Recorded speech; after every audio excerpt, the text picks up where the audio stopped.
خداوند کے زندہ جلالی نام میں آپ سب کو میری طرف سے سلام۔ آج ہم بات کریں گے عید فصح کے بارے میں۔ عید فصح کیا ہے اور یہ کیوں ضروری ہے؟ بائبل مقدس میں ہم دیکھتے ہیں کہ خدا نے اپنے بندہ موسیٰ سے کہا کہ فرعون سے کہا کہ میرے لوگوں کو جانے دے، پر جب خدا کے بندہ موسیٰ فرعون کے پاس گئے تو فرعون نے کہا کہ نہ میں خدا کو جانتا ہوں اور نہ میں تم لوگوں کو جانے دوں گا۔ تب خدا نے مصریوں پر 10 آفتیں نازل کی تاکہ بنی اسرائیل کا خدا جو ہے اس کا نام پوری دنیا میں مشہور ہو۔ خدا نے یہ بائبل مقدس میں فرمایا ہے، خروج کی کتاب اس کا 9واں باب اس کی 13 آیت سے۔ پھر خداوند نے موسیٰ سے کہا کہ صبح سویرے اٹھ کر فرعون کے آگے جا کھڑا ہو اور اس سے کہہ کہ خداوند عبرانیوں کا خدا یوں فرماتا ہے کہ میرے لوگوں کو جانے دے تاکہ وہ میری عبادت کریں، کیونکہ میں اس کی بات اپنی سب بلائیں تیرے دل پر اور تیرے نوکروں اور تیری رعایت پر نازل کروں گا، تاکہ تو جان لے کہ تمام دنیا میں میری مانند کوئی نہیں، اور میں نے تو ابھی ہاتھ بڑھا کر تجھے اور تیری رعایا کو وبا سے مارا ہوتا اور تو زمین پر سے ہلاک ہو جاتا، پر میں نے تجھے فی الحقیقت اس لیے قائم رکھا ہے کہ اپنی قوت تجھے دکھاؤں تاکہ میرا نام ساری دنیا میں مشہور ہو۔ خداوند کے زندہ پاک کلام کے پڑھے اور سنے جانے پر خداوند کی بڑی برکت ہو۔ خداوند کا شکر۔ ہم دیکھتے ہیں کہ بائبل مقدس میں خدا چاہتا ہے کہ خدا کا نام پوری دنیا میں مشہور ہو، اس لیے بائبل مقدس میں یہ لکھا ہے خروج کی کتاب 9 باب اس کی 13 آیت سے۔ اس میں لکھا ہے کہ خدا نے فرعون سے کہا کہ میں نے تجھے زندہ اس لیے رکھا تاکہ اپنے کرامات تجھے دکھاؤں اور میرا نام پوری دنیا میں مشہور ہے۔ اس کا مطلب ہے کہ خدا چاہتا ہے کہ اس کا نام ساری دنیا جانے تاکہ اس کی عبادت اور پرستش کرے، پر فرعون نے خدا کی آواز کو نہ پہچانا اور نہ سنا۔ تب خدا نے مصریوں پر 10 آفتیں نازل کی۔ پہلی آفت پانی کو خون بنا دیا۔ پہلی آفت میں پانی کو خون بنا دیا۔ دوسری آفت میں ملک مصر میں مینڈک ہی مینڈک ہو گئے۔ تیسری آفت مصریوں پر جوئیں چڑھ آئی، انسان اور حیوان پر جوئیں چڑھ آئی۔ چوتھی آفت مچھروں کے گول ہو گئے، پر بنی اسرائیل کے مکانوں میں مچھروں کے گول نہ تھے۔ پھر خدا نے مصریوں کے جادوگروں کو پھوڑوں اور پھولوں سے مارا۔ چھٹی آفت آسمان سے اولے نازل کیے اور اولوں میں آگ تھی، پر فرعون کا دل سخت تھا، اس نے بنی اسرائیل کو جانے نہ دیا۔ پھر خدا نے مصریوں کے چپایوں کو مارا، پر بنی اسرائیل کے چپایوں میں سے ایک بھی نہ مرا۔ 8ویں آفت خدا نے مصریوں کے ملک میں ٹڈیاں بھیجی اور ٹڈیوں نے ملک کو جاڑ دیا، پر بنی اسرائیل جہاں آباد تھے وہاں ٹڈیوں کے گول نہ تھے۔ پھر خدا نے 9ویں آفت ملک مصر میں اندھیرا کر دیا، پر بنی اسرائیل کے مکانوں میں اجالا رہا۔ پھر خدا نے 10ویں آفت یہ نازل کی کہ مصریوں کو پلوٹھوں کو مارا، پر فرعون کا دل سخت تھا، اس نے بنی اسرائیل کو تب جانے دیا۔ عید فصح وہ ہے جس دن خدا نے مصریوں کو پلوٹھوں کو مارا، پر بنی اسرائیل میں سے ایک بھی نہیں مرا۔ خدا نے اپنے بندہ موسیٰ سے کہا کہ تم سب گھرانے پیچھے ایک برا لے رکھو، اسے ذبح کرنا، اس کا خون باسن میں ڈبو کر اپنے دروازے کے بازوں اور چوکھٹ پر لگانا، تاکہ میں مارنے والے فرشتے کو اندر داخل نہ ہونے دوں، اور یہ تمہاری طرف سے نشان ہوگا۔ تم اس برا کی ہڈی یا پسلی ہرگز نہ توڑنا، بلکہ اسے اسی روز آگ پر بھون کر بے خمیری روٹی اور ساگ پات کے ساتھ کھانا۔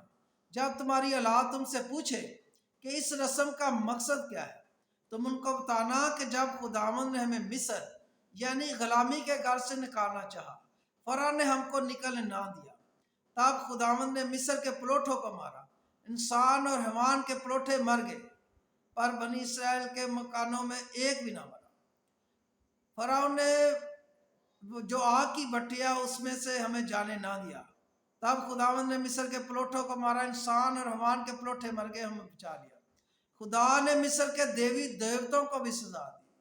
اسرائیلی بڑے فخر سے نکلے اور خداوند کی حمد و ثنا کرتے ہوئے نکلے، اور خداوند نے یہ فرمایا کہ اس رات تم ایک برا لینا، اسے ذبح کرنا اور اس کی ہڈی پسلی ہرگز نہ توڑنا، بلکہ اسے اسی روز آگ پر بھون کر کھانا اور بے خمیری روٹی کے ساتھ کھانا اور ساگ پات کے ساتھ کھانا۔ جب تمہاری اولاد تم سے پوچھے اس رسم کا مقصد کیا ہے، تم ان کو بتانا کہ جب خداوند نے ہمیں مصر یعنی غلامی کے گھر سے نکالنا چاہا، فرعون نے ہم کو نکلنے نہ دیا، تب خداوند نے مصر کے پروٹوں کو مارا، انسان اور حیوان کے پروٹے مر گئے، اور خدا نے مصر کے دیوی دیوتوں کو بھی سزا دی۔ یہ وہ رات ہے جسے لازم ہے کہ تمام وہ لوگ جو خدا پر ایمان رکھتے ہیں اس رسم کو منائیں، اور اس رسم کو منانے کے لیے خدا نے بتایا ہے کہ اگر کوئی غیر اقوام میں سے ہے اور وہ خداوند کے لیے فسح کرنا چاہتا ہے تو اس کے لیے کیا ضروری ہے۔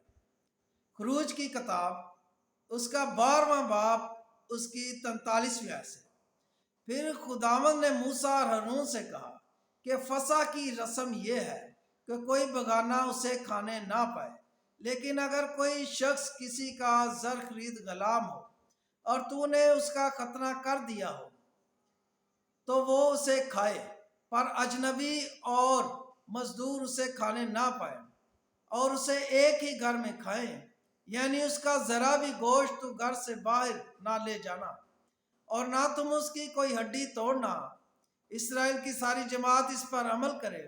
اور اگر کوئی اجنبی تیرے ساتھ مقیم ہو اور خداوند کی فسح کو ماننا چاہتا ہو تو اس کے ہاں کے سب مرد اپنا ختنہ کرائیں، تب وہ پاس آ کر فسح کرے، یوں وہ ایسا ہی سمجھا جائے گا گویا اسی ملک کی اس کی پیدائش ہے، پر کوئی نامختون آدمی اسے کھانے نہ پائے۔ وطنی اور اس اجنبی کے لیے جو تمہارے بیچ مقیم ہو ایک ہی شرح ہوگی۔ خداوند کے زندہ پاک کلام کے پڑھے اور سنے جانے پر خداوند کی بڑی برکت ہو، خداوند کا شکر ہو۔ یہ بائبل مقدس میں بھی ہم دیکھتے ہیں، خروج کی کتاب اس کا 12واں باب اس کی 43ویں آیت میں خدا نے کہا کہ اگر کوئی غیر اقوام میں سے ہے اور وہ خداوند کے لیے فسح کرنا چاہتا ہے تو لازم ہے کہ اس کے ہاں کے تمام مرد اپنا ختنہ کرائیں، تب وہ خداوند کے لیے فسح کرے، اور کوئی نامختون خداوند کے لیے فسح نہ کرنے پائے۔ وطنی اور اس اجنبی کے لیے جو تمہارے ملک میں مقیم ہے ایک ہی قانون ہوگا۔ یہ وہ خدا کی رسم ہے جسے خدا نے اپنے بندہ موسیٰ سے کہا تھا، خدا کے بندہ موسیٰ نے جو پوری کی، یہ خدا نے اپنے بندہ ابراہم سے وعدہ کیا تھا کہ میں تیری نسل کو کنعان کا ملک دوں گا، جہاں تیری نسل کو ابدی طور پر دوں گا، اور یہ وہ وعدہ ہے جو خدا کے بندہ موسیٰ کے ذریعے پورا کیا۔ پیدائش کی کتاب 17 باب اس کی 9 آیت سے، پھر خداوند نے ابراہم سے کہا کہ تو میرے عہد کو ماننا اور تیرے بعد تیری نسل پشت در پشت اسے مانے، اور میرا عہد جو میرے اور تمہارے درمیان تیرے بعد تیری نسل کے درمیان ہے اور جسے تم مانو گے سو یہ ہے۔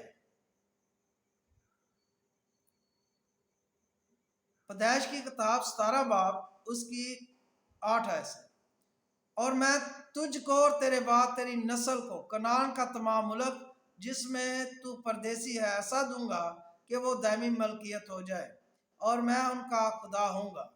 خداوند کے زندہ پاک کلام کے پڑھے اور سنے جانے پر خداوند کی برکت۔ اب ہم دیکھتے ہیں کہ خدا نے اپنے بندہ ابراہم سے عہد باندھا کہ میں تجھ کو اور تیرے بعد تیری نسل کو کنعان کا تمام ملک دوں گا، جس میں تو پردیسی ایسا دوں گا کہ وہ دائمی ملکیت ہو جائے، اور میں ان کا خدا ہوں۔ ہم دیکھتے ہیں کہ خدا نے یہ اپنا عہد جو تھا وہ باپ ابراہم سے باندھا تھا، اور یہ وہی عہد ہے جس کو خدا کے بندہ موسیٰ کے ذریعے خدا نے پورا کیا، اور اسی لیے یہ وہ رات ہے جسے عید فسح کہتے ہیں، جس میں برا کو ذبح کر کے اسے بھون کر کھایا جاتا ہے، اور اس کی کوئی ہڈی توڑی نہیں جاتی۔ اور یہ رات جو ہے یہ بائبل مقدس میں لکھا ہوا ہے کہ پہلے مہینے کی 14ویں تاریخ کو، جو ہبریو کیلنڈر ہے اس کے مطابق پہلے مہینے کی 14ویں تاریخ کو جو آج بنتی ہے، آج کے جو کیلنڈر جو ہمارے پاس کیلنڈر ہے، انگریزی کیلنڈر جسے کہتے ہیں یا رومیو کیلنڈر جسے کہتے ہیں، اس میں یہ 25 مارچ بنتی ہے، کیونکہ جو ہبریو کیلنڈر کا پہلا مہینہ ہے وہ 12 مارچ سے شروع ہوتا ہے۔ یہ ہبریو کیلنڈر ہے جسے آپ دیکھ سکتے ہیں، اور یہ پہلا مہینہ ہے، یہ پہلا مہینہ ہے جو 12 مارچ سے شروع ہوتا ہے، اور یہ اس کی بنتی ہے وہ ڈیٹ 25 مارچ بنتی ہے۔ ٹھیک ہے، یہ آپ کو نیٹ پر بھی مل سکتا ہے اور اسے ادھر بھی آپ دیکھ سکتے ہیں کہ یہ 12 مارچ سے شروع ہوتا ہے مہینہ، اور اس کی جو 14 تاریخ ہے وہ 25 مارچ بنتی ہے۔ تو آج ہم جس دور میں رہ رہے ہیں، یہاں زیادہ لوگ جو ہیں وہ انگریزی کیلنڈر یا انگریزی کیلنڈر یا رومیو کیلنڈر جو ہے اس کے مطابق جو ہے وہ سارے رسم و رواج کر رہے ہیں، لیکن یہ وہ کیلنڈر ہے جو خدا نے اپنے بندہ موسیٰ سے کہا تھا کہ تم پہلے مہینے کی 14ویں تاریخ کو عید فصح کیا کرنا۔ ٹھیک ہے، اسے آپ دیکھ سکتے ہیں۔ تو وہ آج کا جو دور ہے اس میں یہ 25 مارچ کی شام کو بنتی ہے، اور اس کے بعد یہ بنتا ہے عید فطر۔ اس کے اگلے دن عید فطر شروع ہو جاتی ہے جو 7 دن ہے، جو بائبل مقدس کے مطابق 7 دن ہے۔ بائبل مقدس میں اس میں لکھا ہے کہ تم بے خمیری روٹی 7 دن تک بے خمیری روٹی کھانا، اور خمیر تمہارے درمیان نظر بھی نہ آئے۔ یہ خداوند کی وہ وعدہ ہے۔ خدا نے یہ معجزہ 10 آفت فرعون پر اور مصریوں پر اس لیے نازل کی تاکہ دنیا جانے کہ خداوند ہی خدا ہے اور اس کے سوا اور کوئی ہے ہی نہیں۔ اور یہ خدا نے وہ عید دی ہے جو بائبل مقدس میں عید فصح کہلاتی ہے۔ اب ایک ایسا شخص بھی تھا جس نے عید فصح کو ختم کرنے کی کوشش کی۔ یہ سلیمان نبی کا ملازم تھا، جو بائبل مقدس بیان کرتی ہے کہ اس کا نام یربعام تھا، اور جب خدا نے اسے اسرائیل کے 10 قبیلے عطا کیے تو اس نے جب سلیمان نبی کی وفات ہو گئی تو اس کے بعد اس نے سوچا کہ میرے پاس 10 قبیلے ہیں، اور اگر لوگ ہیکل میں خدا کی عبادت کرنے جائیں گے تو وہ لوگ سلیمان نبی کے بیٹے کی پیروی کریں گے اور مجھے قتل کر ڈالیں گے۔ اس لیے اس نے اپنے وزیروں سے مشورہ لیا اور ان سے پوچھا کہ میں کیا کروں تاکہ میری بادشاہی بچی رہے، اور اس کے مشیروں نے اسے مشورہ دیا کہ تم ہیکل میں منع کر دو کہ کوئی ہیکل نہیں جا سکتا، اور اس نے اپنی مرضی سے پھر ایک عید بھی مقرر کی۔ یہ جو بائبل مقدس کا واقعہ ہے یہ ہے پہلا سلاطین اس کا 11واں باب اس کی 26 آیت میں۔ پہلا سلاطین اس کا 11واں باب اس کی 26ویں آیت میں شروع ہوتا ہے، اور اس میں آپ کو یربعام کی ساری زندگی کے بارے میں پتہ چلتا ہے کہ یربعام وہ شخص تھا جسے خدا نے بادشاہ بنایا تھا، لیکن اس نے اپنی مرضی سے عید مقرر کر دی، اور عید فصح کی جگہ اس نے اپنی مرضی سے جو عید مقرر کی تھی اسے منانے لگا۔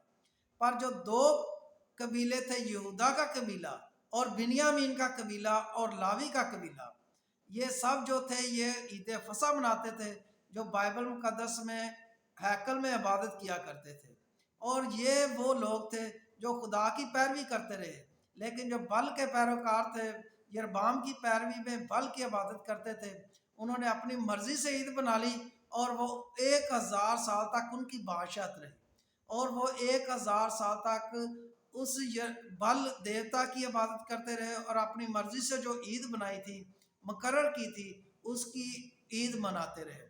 ہمیں بائبل مقدس کو دیکھنا ہے کہ بائبل مقدس کیا کہتی ہے۔ بائبل مقدس میں خدا نے عید فصح کا حکم دیا ہے، عید فطر کا حکم دیا ہے۔ ابھی یہ آج 20 مارچ ہے، اور یہ 25 مارچ کی شام کو عید فصح بنتی ہے ہبریو کیلنڈر کے مطابق، اور آج جو کیلنڈر ہے اس کے مطابق یہ 25 مارچ کو بنتی ہے۔ آج ہم نے یہی جانا کہ ہمیں وہ عید منانی چاہیے جو خدا نے دی ہے۔ خدا یربعام کا مخالف تھا۔ خدا نے کہا یربعام سے کہ میں نے تجھے بادشاہ بنایا کہ تو میرے لوگوں کو سیدھی راہ دکھائے گا، لیکن تو نے میری پیروی سے ان کو برگشتہ کر دیا، اور تو نے عید بھی اپنی مرضی سے بنا لی، اور ہیکل میں جانے سے بھی منع کر دیا۔ اس لیے نہ تیرا کوئی بیٹا آزاد چھوٹے گا نہ غلام۔ اس کے بہت سے زیادہ بیٹے تھے جس کو خدا نے مار ڈالا۔ خدا آج بھی ان کا مخالف ہے جو اپنی مرضی سے کوئی کام ایسا کرتے ہیں جو خدا کے مخالف ہے۔ اس لیے میرے عزیزو، ہمیں وہ بات ماننی چاہیے جو خدا کا حکم ہے۔ ہمیں ایسی کوئی عید نہیں منانی چاہیے جو خدا نے نہیں دی، بلکہ بہت سارے ایسے یربام جیسے لوگوں نے خود ہی مقرر کی ہے۔ خدا مجھے اور آپ سب کو بڑی برکت عطا فرمائے، تاکہ ہم یہ جانیں کہ خدا کے احکام، خدا کی عیدیں جو خدا نے ہمیں دی ہیں، وہ ہم کس طرح منا سکتے ہیں، کس طرح ہمیں خدا کی پیروی کرنی ہے تاکہ خدا سے برکات حاصل کریں۔ خدا میری تمام مشکلات کا، پریشانیوں کو دور کرے، آپ کی مشکلات کا، پریشانیوں کو دور کرے، ہم سب کی زندگی میں جو پریشانیاں انہیں دور کرے۔ خدا ہماری زندگی میں آسانیاں پیدا کرے، خدا ہمیں برکت دے، ہر بلا سے بچائے، ہر بیماری سے بچائے، ہر پریشانی سے بچائے، اور ہمیں یہ سمجھنے کی قوت عطا فرمائے کہ عید فصح کیا ہے، عید فطر کیا ہے، اور ہفتوں کی عید کیا ہے، تاکہ ہم خدا کی نجات کو بہتر طریقے سے سمجھ سکیں۔ میری آپ سے درخواست ہے کہ آپ یہ پروگرام جو ہم نے نشر کیا ہے، آپ اسے لائک کریں، سبسکرائب کریں اور شیئر کریں، تاکہ دوسروں تک بھی یہ خدا کا پیغام جو ہے، خدا کے کلام کی باتیں، یہ ان تک بھی پہنچ سکیں اور لوگ خدا سے برکات حاصل کر سکیں اور خدا کی نجات حاصل کر سکیں۔ خدا آپ کو بڑی برکت عطا فرمائے۔ شکریہ۔